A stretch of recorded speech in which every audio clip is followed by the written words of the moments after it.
Guys, welcome back to another episode of T-Rod Whiskey. Today, I want to talk a little bit about whether or not a book can make you any better at tasting whiskey. We're going to find out. Roll the intro.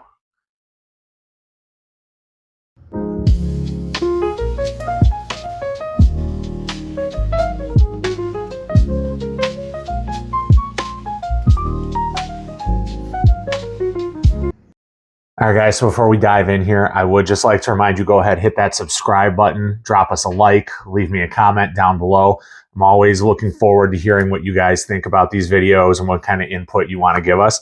But we're here to talk a little bit about, I guess, books and whether or not books about bourbon can make you enjoy bourbon more or make you better at pulling tasting notes out. The short answer to that is no. You know, nothing is going to make you better at that than experience, but it can maybe help you appreciate or enjoy the experience a little bit more.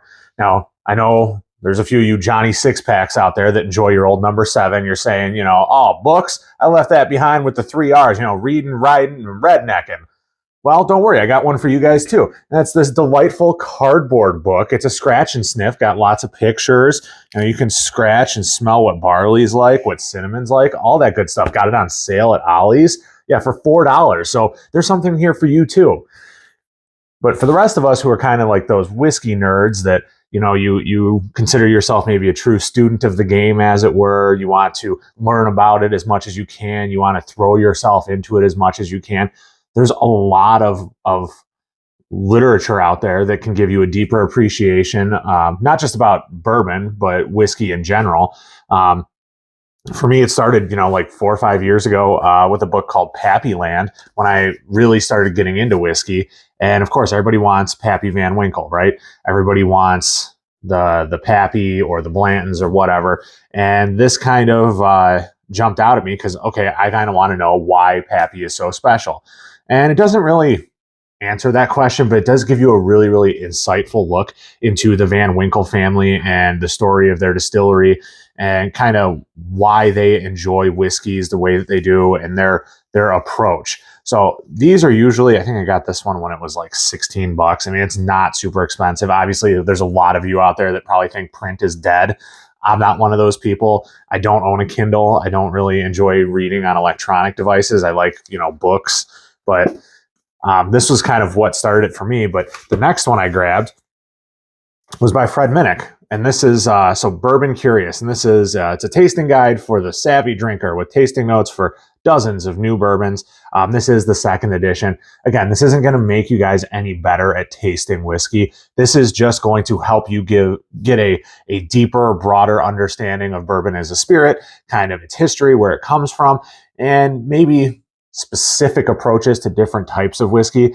I like to use Whistle Pig as an example. I know it's not a bourbon, but Whistle Pig tastes vastly different than a lot of other ryes on the market because it's supposed to.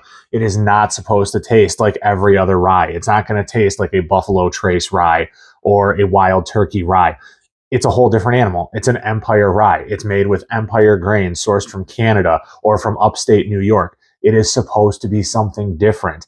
And through some of these readings, yeah, you might be able to get that deeper understanding of what it is that distillers and blenders are trying to achieve. It's not something that's going to come off of some product sheet or some website or some marketing scheme. It's going to be something you're going to have to dedicate some time to. Another one that I really like, this is Bourbon Empire by Reed Mittenbuehler. I think I pronounced that right. Reed, I'm sorry if I didn't. But this is Bourbon Empire, and this goes all the way back to the Whiskey Rebellion back in the 1700s and kind of gives you a look at how bourbon and whiskey in general helped kind of shape our country and what led to the whiskey scene that we know today. Going through things like, you know, obviously I already mentioned the Whiskey Rebellion, but Prohibition and the Bottled and Bond Act and just everything that leads into what bourbon is today and how we know it. You know, I know a lot of people have said online, you know, they go to Ireland for these trips and they visit Irish distilleries, and people there are very proud of their spirit. They're very proud of Irish whiskey. And I think it was actually Randy Sullivan from Bourbon Real Talk. He was talking to someone at a whiskey festival over there, and she said, you know, I don't understand why you Americans aren't as proud of your bourbon as we are of our Irish whiskey. And for me personally, that really resonated. because we should be proud of our bourbon and our whiskey and the things that go into it. And it is a uniquely American spirit. It's a uniquely American way of making something. I've talked to people from Europe that say they can't drink bourbon because all they taste is corn. Well, okay. I know a lot of people that can't drink scotch because all they taste is barley. It's kind of the point. That's what it's distilled from, right? One of my favorite books that I've read recently, though, and a lot of you guys, if you're newer to the scene or maybe you just really like Buffalo Trace, so this is Warehouse H by Dominic Guglielmelli. Yeah, I'm butchering your last name, man. I'm sorry. But this is a really, really good book that goes into the history of Blanton's and why it's important. And I know half of you are rolling your eyes right now talking about, well, Blanton's is just tater bait or it's, mediocre whiskey at best. Blanton's is hugely important to the whiskey scene as we know it today. It is the first widely marketed single barrel bourbon that ever hit the market back in the 1980s. It helped shape the scene for what we know today. The bottles, the labeling, the story, obviously single barrel. It's hugely important because nowadays you've got your single barrel snobs that they really, I really like Old Pepper, but I only like the single barrels. I don't want to touch the shelf bottles. So if it's a single barrel of Old Pepper, I'll buy it. But if it's not, well, just leave that on the shelf for somebody else. And that's fine if that's your approach. But this gets really into how that came to be and the marketing minds behind it. Because really that is a huge part of the whole barrel pick phenomenon that we're going through right now and experiencing right now. Because we are living a piece of whiskey history right now. We came out of the bourbon glut, and now we've just recently experienced the bourbon boom. And there's some people who think that we're starting to enter into almost like I don't know if it's a bourbon recession, but a bourbon stagnation, right? The markets are starting to cool. Barrel prices are going down. The whiskey scene as we know it in the United States is changing. One other book that I really, really enjoyed is by a gentleman named Michael Veach, and this is Kentucky Bourbon Whiskey. It's not a super thick book, so it's not a very long read, but Michael Veach is a whiskey historian, a bourbon historian, and he's incredibly knowledgeable. If you guys saw that documentary, Neat, I think it was on Hulu and Netflix for a short time. I think it's still available for streaming, or you can rent or download it, whatever. It's super, super good. It's a really good, about a 90-minute bourbon documentary. It does a really good job of kind of using a broad strokes approach to describe bourbon. But he wrote this one, Kentucky Bourbon Whiskey and American Heritage. Really, really cool. But those are just some books that I would recommend.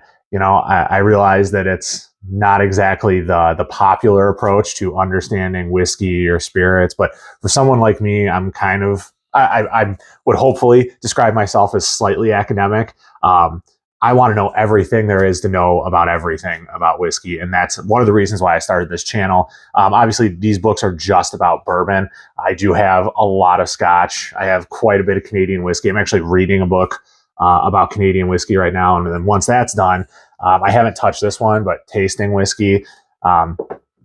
These are all publications that I really want to get to read and reread and kind of absorb as much knowledge as I can. Because if you're at all interested in getting any of those certifications, maybe you want to be a bourbon steward or a certified bourbon professional, or maybe you want to go down to Austin, Texas and become a whiskey sommelier and go through those courses, which that is a bucket list item for me. Honestly, I would love to go hang out with Daniel and Rex in Texas for a weekend and get my level 1 sommelier and get my necklace and all the cool stuff that goes along with that, and get to actually enter the whiskey vault and participate in that.